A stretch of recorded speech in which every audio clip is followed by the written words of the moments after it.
Assalamualaikum Assalamualaikum warahmatullahi wabarakatuh. Di sini kami akan menjelaskan tentang ukuran penyebaran data. Sebelumnya, izinkan kami memperkenalkan diri, dimulai dari Risma.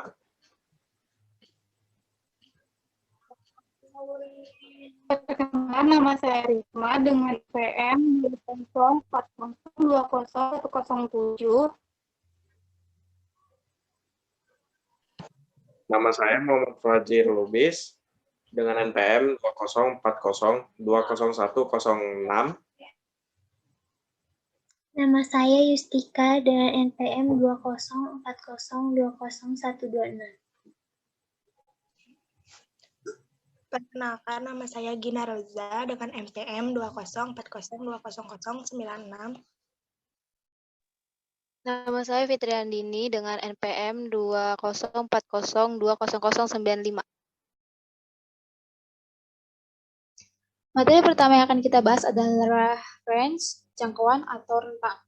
Range adalah salah satu ukuran statistik yang menunjukkan jarak penyebaran data antara nilai terendah dengan nilai tertinggi. Range, suatu set data observasi yang tidak berkelompok, adalah selisih antara nilai data observasi tertinggi dengan data observasi terendah. Rumusnya, range sama dengan data tertinggi dikurangi data terendah. Range data observasi berkelompok adalah selisih antara nilai tengah pada kelas yang nilai terbesar dan nilai tengah kelas yang nilai terkecil. Rumusnya, range sama dengan nilai tengah kelas terbesar dikurangi nilai tengah kelas terkecil. Contohnya bisa kita lihat berikut. Di sini terdapat daftar berat badan 100 mahasiswa dengan frekuensinya masing-masing. Sebelum mencari range-nya, kita harus mencari nilai tengah kelas dengan nilai tertinggi dan kelas dengan nilai terendah. Untuk mencari nilai tengah, kita bisa menggunakan rumus nilai tengah sama dengan tepi atas ditambah tepi bawah kelas dibagi 2. Untuk data ini, nilai tengah kelas dengan nilai tertinggi atau kelas terakhir, kita dapatkan nilai 973, dan nilai tengah kelas dengan nilai terendah atau kelas pertama, kita dapatkan nilai 61. Lalu kedua data tersebut tinggal kita masukkan ke dalam rumus range data berkelompok, yaitu range sama dengan nilai tengah kelas dan nilai tertinggi dikurangi nilai tengah dan kelas nilai terendah, sama dengan 73 dikurangi 61 sama dengan 12. Jadi nilai range data berkelompok tersebut adalah 12. Untuk data tunggalnya, kita tinggal mengurangi data terbesar dikurangi dengan data terkecil, seperti ini. 9 dikurangi 5 sama dengan 4. Jadi nilai range dari tunggal tersebut adalah 4. Materi selanjutnya adalah deviasi rata-rata atau simpangan rata-rata. Deviasi rata-rata adalah rata-rata hitung nilai absolut simpangan. Kegunaannya untuk mengetahui seberapa jauh nilai data menyimpan terhadap rata-ratanya. Simpangan rata-rata memperhitungkan nilai-nilai lain selain nilai ekstrim distribusi data. Rumusnya untuk data berkelompok sama dengan sigma nilai mutlak titik tengah kelas interval dikurangi nilai rata-rata dikali frekuensi data dibagi sigma frekuensi keseluruhan. Untuk data tak berkelompok sama dengan sigma nilai mutlak data dikurangi nilai rata-rata data tunggal dibagi banyak data observasi. Contoh soalnya sebagai berikut. Untuk mengetahui deviasi rata-rata dari data tunggal ini, kita harus menghitung rata-ratanya terlebih dahulu. Rata-rata data tunggal bisa kita dapatkan dari 1/n dikali jumlah data. Jumlah data tunggal ini kita hitung ada 9. Jadi 1/9 dikali jumlah data ini kita jumlahkan yang menghasilkan nilai 7. Setelahnya kita hitung nilai mutlak data tersebut, data-data ini dikurangi nilai rata-rata. Karena nilai mutlak itu hasilnya positif, maka yang hasilnya negatif berubah menjadi positif karena nilai mutlak harus pasti nilainya positif. Lalu kita jumlahkan nilainya, nilai mutlak keseluruhan semuanya ini menghasilkan nilai 8. Lalu kita masukkan ke dalam rumus data tak berkelompok sama dengan 1/9 dikali 8. Jadi divisi rata-rata dari data tak berkelompok ini adalah 0,889. Untuk data berkelompok, kita harus menentukan titik tengah terlebih dahulu masing-masing kelas. Lalu, setelah kita menentukan titik tengah dengan rumus ini, masing-masing kelasnya kita tentukan min. Min itu kita dapatkan dari sigma frekuensi data dikali titik tengah masing-masing kelas dibagi frekuensi keseluruhan. Untuk data kelompok ini, kita dapatkan sigma frekuensi dikali titik tengahnya 6745, lalu frekuensinya 100. Jadi sama nilai rata-ratanya sama dengan 6745 dibagi 100 sama dengan 7,45. Setelah itu kita hitung sigma nilai mutlak titik tengah dikurangi nilai rata-ratanya dikali frekuensi masing-masing kelas.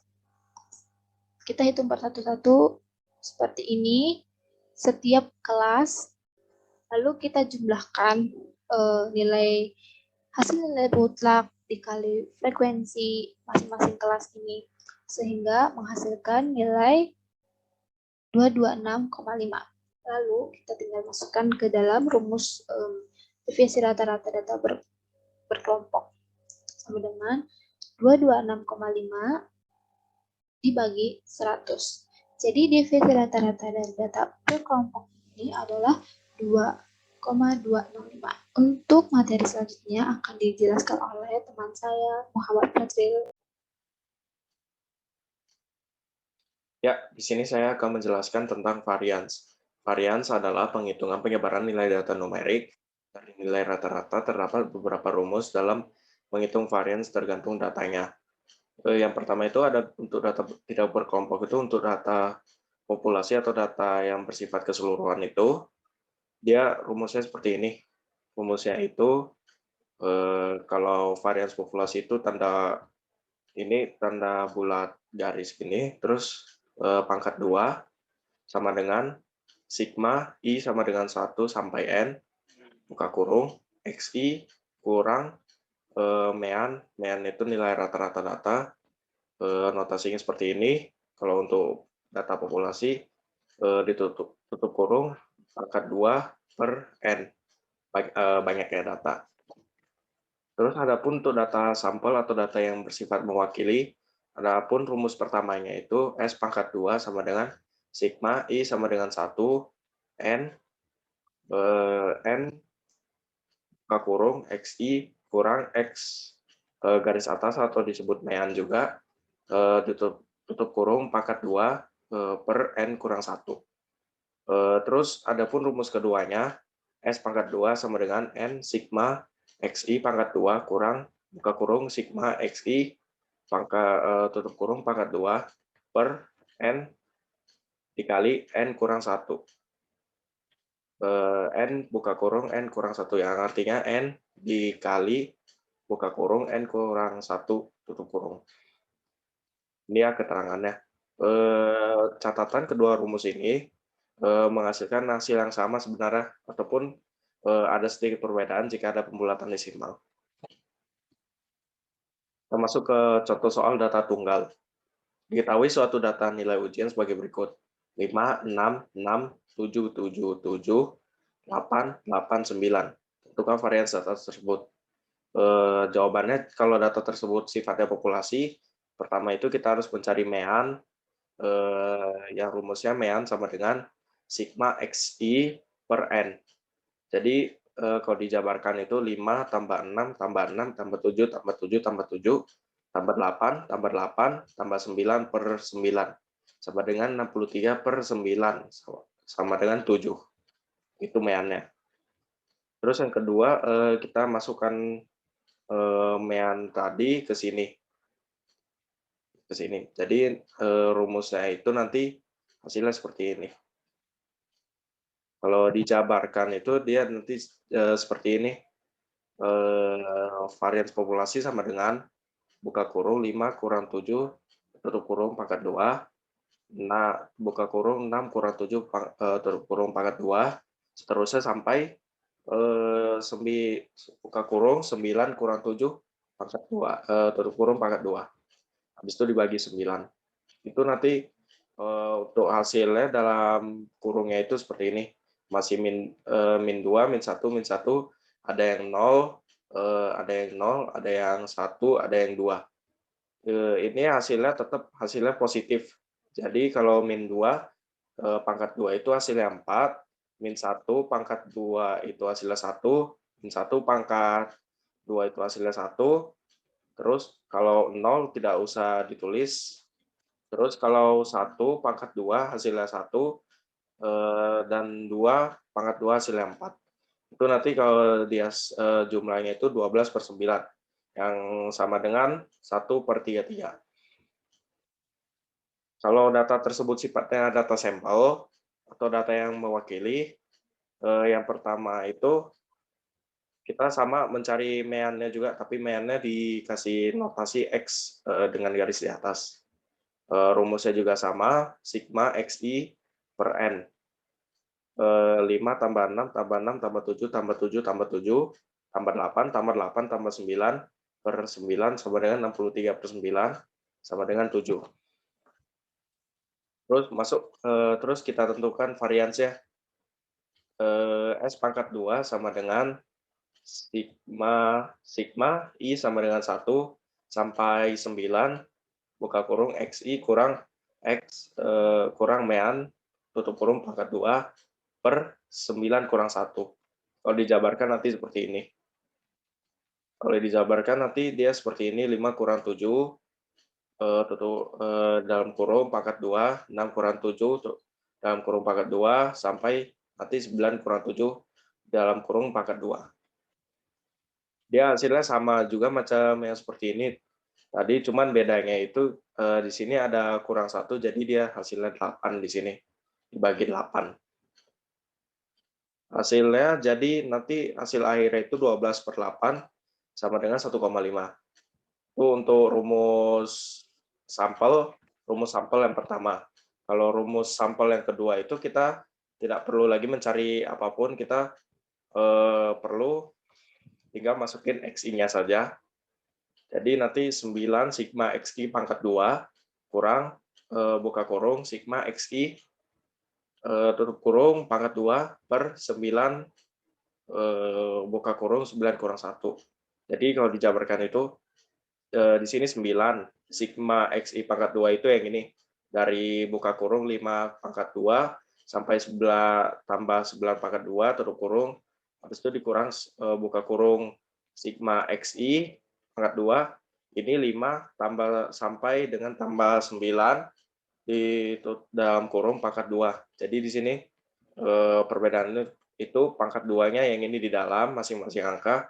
Kalau ini dia keseluruhan pangkat 2 dalam kurung. Jadi kalau dihasilkan 9 kali sama buka kurung 25 tambah 36 tambah 36 tambah 49 tambah 49 tambah 49 seterusnya sampai 80 tambah 81 tutup kurung dikurang buka kurung 63 pangkat 2. Jadi 63 pangkat 2 itu 3969. Terus ini hasilnya yang ini hasilnya 453. Jadi 9 kali 453 itu 4077. Kurang 3969, terus 9 kali 8 itu hasilnya 72. Jadi ini 4077 kurang 3969 dibagi 72 hasilnya 108. 108 dibagi 72 sama dengan 1,5. Kalau dilihat hasilnya itu sama 1,5. Tidak ada perbedaan ya. Terus adapun untuk data berkelompok, data populasinya itu rumusnya seperti ini. Di sini perbedaannya dengan data tunggal itu ada tambahan FI di sini. FI itu frekuensi kelas dari data berkelompok. Ini ya keterangannya. Terus adapun untuk data sampel, rumus pertamanya itu sama macam yang tadi, cuman ada tambahan FI, di situ juga frekuensi.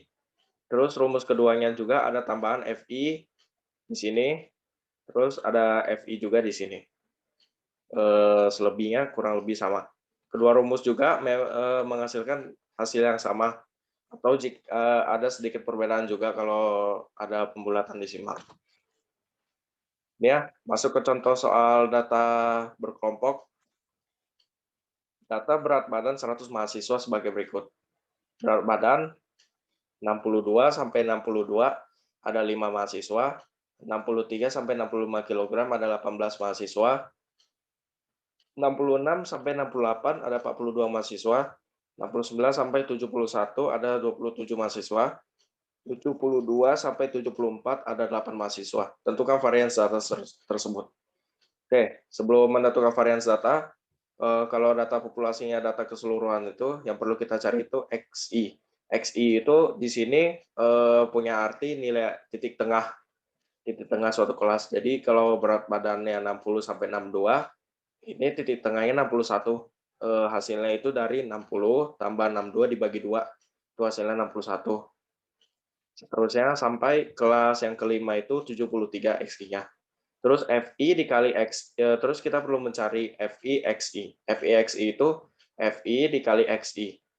Jadi 5 kali 61 itu 305, 18 kali 64 1152, seterusnya sampai 8 kali 73 584, nanti jumlahnya itu 6745. Terus itu ada mean, kita harus mencari meannya juga. Ini data ini keseluruhannya itu meannya itu 67,45. Itu hasilnya itu dari FIXI, jumlah FIXI yang ini dibagi dengan FI yang ini, jumlah FI. Itu hasilnya 67,45. Terus kita perlu mencari XI kurang meannya. Ini di sini saya sudah mengurangkan XI itu di sini 61 kurang 67,45 itu hasilnya itu minus 6,45. Terus 64 kurang 67,45 minus 3,45. Seterusnya sampai kelas kelima itu 5,55 hasilnya. Terus itu ada XI buka kurung XI kurang mean tutup kurung pangkat 2. Itu hasil dari pangkat 2 dari ini. Jadi yang hasil ini di pangkat 2 kan. Jadi pangkat 2 dari 6, minus 6,45 itu hasilnya 1,6 kalau dibulatkan. Terus minus 3,45 hasilnya 11,9. Seterusnya sampai 5,55 yang hasilnya 30,80. Terus kita perlu mencari FI buka kurung XI dikurang mean tutup kurung pangkat 2. Itu hasil yang ini, hasilnya buka kurung XI kurang mean pangkat 2 itu dikalikan dengan FI. Itu hasilnya, contohnya 41,6 dikali 5 itu hasilnya 208. 11,9 dikali 18 itu hasilnya 214,2. Seterusnya sampai 30, sampai kelas kelima 30,8 dikali 8. Hasilnya 246,4. Nanti kalau jumlahkan hasilnya 852,5. Jadi ini tinggal kita masukkan saja nanti di rumus yang data populasi. Ini dia. Jadi ini kan tadi udah kita cari nih jumlah FI, jumlah keseluruhan dari FI buka kurung XI kurang mean pangkat 2 yang hasilnya 852,5. Itu terus datanya itu ada 100, jadi dibagi 100 jadi 8,53 hasilnya. Itu kalau misalnya itu dia data populasi. Terus kalau dia data sampel itu dengan rumus 1 kita perlu mencari FIXI juga sama, hasil akhirnya itu 6.745, terus mean 67,45, terus XI kurang mean yang seperti ini hasilnya, terus buka kurung XI kurang mean pangkat 2, tutup kurung pangkat 2 yang hasilnya seperti ini, terus jumlah keseluruhan dari FI buka kurung XI kurang mean pangkat 2 itu sama juga hasilnya. Seperti ini. Perbedaannya kalau data sampel itu dia harus ada dikurang 1. Karena dia kan tidak keseluruhan, jadi mewakili, cuma tidak sepenuhnya tepat. Jadi kalau dihasilkan itu 852,5 kurang 99 itu hasilnya 8,61. Kalau dengan rumus data sampel rumus 2, yang perlu kita cari itu FIXI. Jumlah keseluruhannya itu 6.745, terus XI pangkat 2-nya itu, contohnya itu seperti dalam kelas pertama itu 61 di pangkat 2 di pangkat 2 kan jadi 3.721. Terus sampai kelas kelima itu ada 73 pangkat 2 itu hasilnya 5.329. Terus yang perlu kita cari itu FI XI pangkat 2. Ini FI dikali XI pangkat 2 ya. Jadi misalnya contohnya kelas pertama itu FI-nya itu 5, XI pangkat 2-nya itu 3.721, itu hasilnya 18.605. Kita jumlahkan, hasilnya nanti segini. Ini nanti kita tinggal masukkan ke rumus saja. 455 kurang 803. Ya. Ini tadi jumlah keseluruhan FI XI pangkat 2-nya kan 455.803. Jumlah keseluruhan FI/XI itu 6.745. Jumlah datanya itu 100, ditulis di depan, di bagian penyebut, di sini. Terus itu hasilnya nanti 100 kali 455.803 dikurang buka kurung 6.745 tutup kurung pangkat 2 dibagi 100 kali 99 itu hasilnya 45.580,300 dikurang 45.495.025 dibagi 9.900, hasilnya itu nanti 8,61. Jika dilihat di sini hasilnya sama 8,61 ya. Ya. Untuk materi selanjutnya akan dijelaskan oleh Gina Rosa.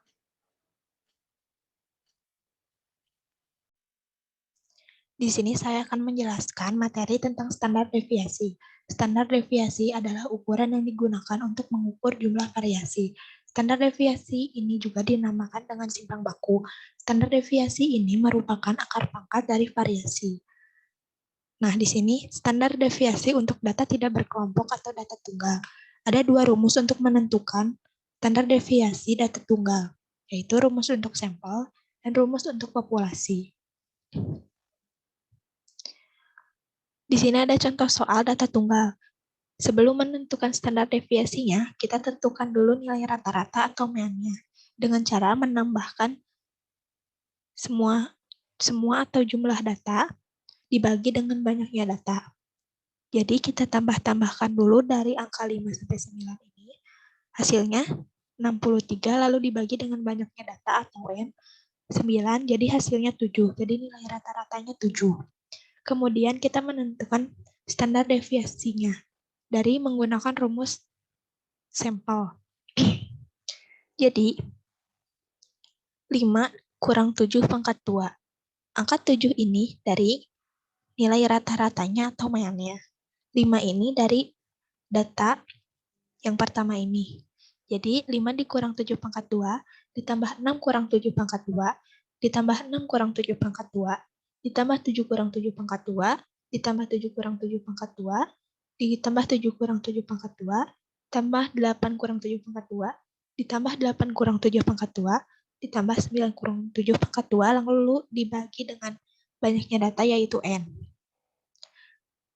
Setelah dikurang dan dipangkatkan, hasilnya yaitu 4 ditambah 1 ditambah 1 ditambah 0 ditambah 0 ditambah 0 ditambah 1 ditambah 1 ditambah 4 dibagi 9. Jadi akar 12 bagi 9 yaitu akar 1,1 sama dengan 1,1.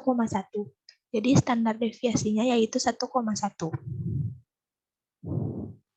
Nah, di sini ada contoh soal data berkelompok. Di sini sudah diketahui frekuensinya 100 dan FIXC-nya 6.745. Ini juga sama, namun ini hasilnya sama, namun rumusnya berbeda. Nah, lalu kita menentukan standar deviasi berkelompoknya. Dari tabel di atas, maka sudah diketahui variannya adalah, maaf ini 8,61 ya. Jadi, variannya itu 8,61. Maka standar deviasi adalah akar kuadrat dari varian, maka data dapat disusun dengan, nah ini rumus untuk menentukan standar deviasi berkelompoknya. S sama dengan FI dalam kurung XI min X pangkat 2 dikurang N min 1. Jadi, di sini N-nya itu 100, yang frekuensi yang ini. Nah, di sini FIXI-nya sudah diketahui 852,5. Jadi kita tinggal bagi saja 852,5 dibagi 100 min 1. Jadi 852,5 dibagi 99 sama dengan akar 61. Ini variannya 8,61. Jika akan mengetahui standar deviasinya, kita tinggal mengakar saja 8,61 di akar pangkat, jadi 2,9. Jadi standar deviasi berkelompok ini 2,9. Selanjutnya materi akan disampaikan oleh Yustika.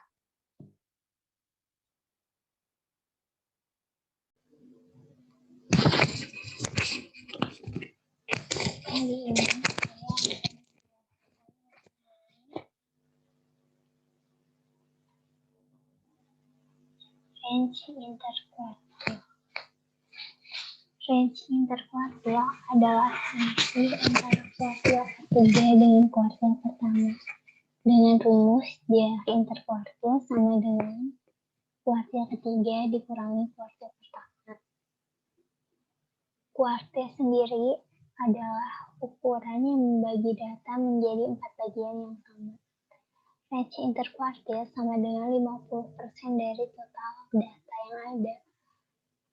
Oleh karena itu, dapat juga berasal dari K2 dikurangi K1 dan K3 dikurangi K2. Jarak inilah yang merupakan ukuran penyebaran. Kita akan mencoba mengerjakan dengan soal data tunggal. Terdapat 9 nilai di dalamnya. Pertama-tama kita akan mencari kuartil pertamanya dulu dengan rumus KI yang artinya kuartil sama dengan I, yaitu kuartil keberapa yang akan kita cari per 4 dikali N tambah 1. Jika dimasukkan angka-angkanya sama dengan K1 sama dengan 1/4 dikali 9 ditambah 1. Karena di soal ini terdapat 9 data. Maka K1 sama dengan hasilnya 2,5. Selanjutnya kita mencari K3 dengan rumus yang sama. K3 sama dengan 3/4 dikali 9 tambah 1 dengan hasil 7,5. K1 sama dengan 2,5, jadi nilai K1 adalah 6. Jika dihitung dari data yang ada, 2,5 berada di nilai 6 yang mendekatinya di nilai 6. Dan K3 sama dengan 7,5, jadi nilai K3 adalah 8. Maka jarak interkuartilnya adalah 7,5 dikurangi 2,5 sama dengan 5. Jadi, jarak interkuartil nilainya berada di angka 7. Pada data kelompok, sama kita harus mencari kuartil pertamanya dulu dengan rumus KI, kuartil ke sama dengan TB, tepi bawah kelas interkuartil ditambah I, yaitu kuartil yang akan kita cari, dikali N yang merupakan banyaknya data. Pada soal ini terdapat 100 data per 4 dikurangi CF yang merupakan jumlah frekuensi kumulatif kelas interkuartil sebelumnya per FK yang artinya frekuensi kelas interkuartil dikali CI yang merupakan jarak interval. Pertama, kita harus mencari letak kuartilnya ada di kelas keberapa dengan rumus AI dikali N dikali I per 4. Pertama kita akan mencari kuartil pertamanya dulu. Maka K1 sama dengan 100 dikali 1 per 4 dengan hasil 25. Ada di kelas dengan nilai 66 sampai 68. Dan kuartil ketiga sama dengan 100 dikali 3 per 4 sama dengan 75. Ada di kelas dengan nilai 69 sampai 71. Selanjutnya kita masukkan ke dalam rumus tadi. K1 berada kuartil 1 letaknya ada di sini, maka tepi bawahnya kelas tersebut adalah 65,5 ditambah 1 kali 100 per 4 dikurangi jumlah kumulatif frekuensi kelas sebelumnya 23 per 42 yang merupakan frekuensi kelas kuartil pertama dikali 3 sama dengan 65,64. Selanjutnya kita mencari K3. K3 berada di kelas 69 sampai 71 dengan tepi bawah 68,5 ditambah 3 karena kita mencari kuartil ketiga dikali 100 per 4 dikurangi jumlah kumulatif kelas frekuensi kelas sebelumnya yaitu 65 per 27 di frekuensinya 27 dikali intervalnya 3.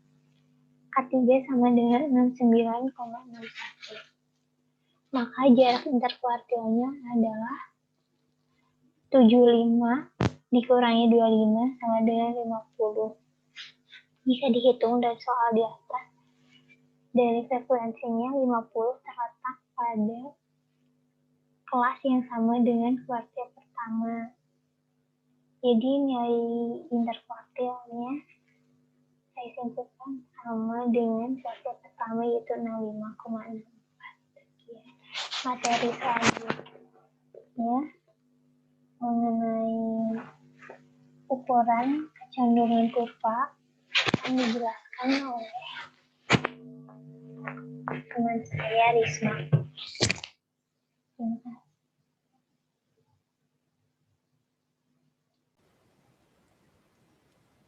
Materi selanjutnya adalah tentang skeonas, ukuran kemencengan atau kecondongan kurva. Apa sih itu skeonas? Suatu ukuran yang menunjukkan bentuk kemencengan atau kecondongan kurva suatu distribusi data observasi. Kemencengan atau kecondongan kurva ada 3 jenis, yaitu pertama simetris, saat nilai min sama dengan nilai median sama dengan nilai modus. Yang kedua, menceng ke kanan, saat nilai min lebih besar dari nilai median, lebih besar dari nilai modus. Yang ketiga, menceng ke kiri, saat nilai min lebih kecil dari median, lebih kecil dari modus. Dirumuskan, skeonas atau SK sama dengan rata-rata dikurangi median dikali 3 dibagi standar deviasi atau deviasi standar. Langsung saja ke contoh soal untuk data kelompok. Skeonas untuk data kelompok. Dari data ini kita akan mencari skewness-nya. Sebelum menentukan nilai skewness, kita harus mencari dulu nilai min, median, dan modusnya. Nilai min sudah diketahui dari data ini, nilainya 67,45, jadi tidak perlu dihitung ulang. Selanjutnya median atau ME, kita rumuskan L ditambah CI dikali N per 2 min CF per FK. L-nya apa? L-nya adalah tepi bawah kelas median. CI-nya adalah panjang kelas. Panjang kelas itu jarak antara batas bawah dan batas atas. Batas bawahnya 60, batas atasnya 62, berarti panjang kelasnya 60, 61, 62, berarti 3 panjang kelasnya. Untuk N adalah jumlah keseluruhan data, yaitu 100. Kurangi CF. CF adalah frekuensi kumulatif sebelum kelas median, yaitu ini, 18 dan 5. Dibagi frekuensi kelas median, 42. Untuk menentukan kelas median, kita cari dulu N per 2-nya hasilnya berapa? 100 dibagi 2 hasilnya 50. Nah, kita cari data ke 50 dari ini, dari sini. Kira-kira ada di mana?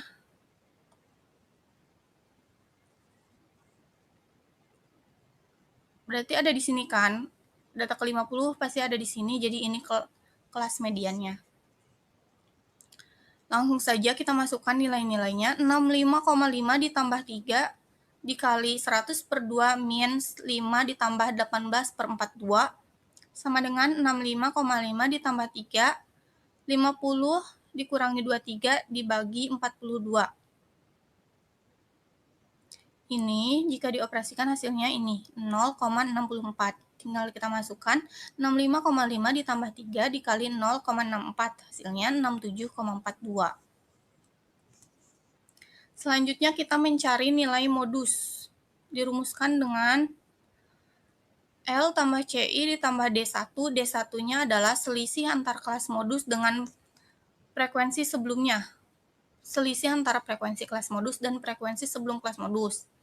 Kalau untuk D2-nya sendiri itu selisih antara kelas modus dengan frekuensi setelah kelas modus. Maaf, ini typo ya, harusnya ini plus. Masukkan nilainya. Oh, untuk mencari di mana kelas modusnya, kita hanya perlu mencari yang mana di antara data ini frekuensi yang paling banyak. Karena pengertian modus itu sendiri kan nilai yang paling banyak muncul, yaitu di sini 42 paling banyak, berarti kelas modusnya yang ini. 65,5 ditambah 3 dikali 24 per 24 plus 15 sama dengan 65,5 ditambah 3 dikali 0,61 sama dengan 67,33. Baru kita dapat mencari nilai skewness-nya. Skewness juga memerlukan data standar deviasi, dan standar deviasinya sudah diketahui di penjelasan sebelumnya. Dan nilainya untuk data kelompok adalah 2,9. Tinggal kita masukkan ke rumus. 3 kali min dikurangi median per standar deviasi.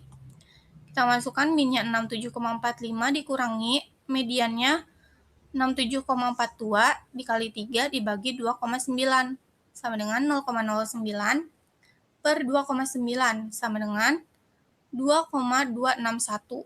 Positif ya hasilnya. Nah, dari data yang telah dicari tadi, nilai min, median, dan modusnya itu sudah diketahui kan?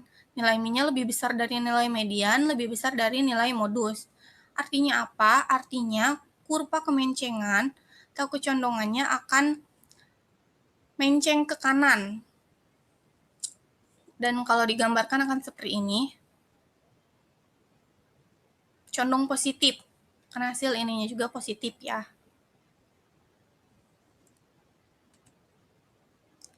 Selanjutnya, skewness untuk data tunggal. Contoh soalnya, hitunglah skewness dari data tunggal di bawah ini.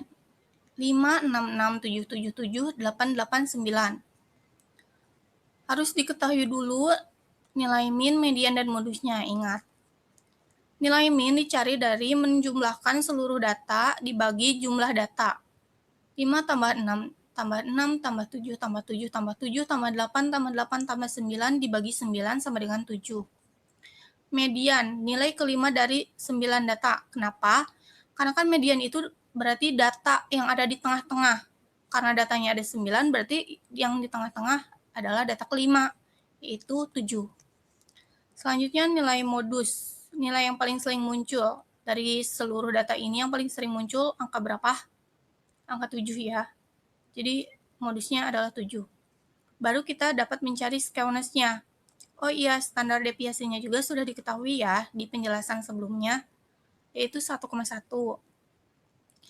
Langsung saja kita masukkan ke rumus. Min atau rata-rata dikurangi median dikali 3 dibagi standar deviasi. Sama dengan 7 dikurangi 7 sama dengan 0. Kali 3, 0. Dibagi 1,1 sama dengan 0. Dari data ini, min, median, modus, kita tahu bahwa nilainya itu sama besar. Min sama dengan median sama dengan modus.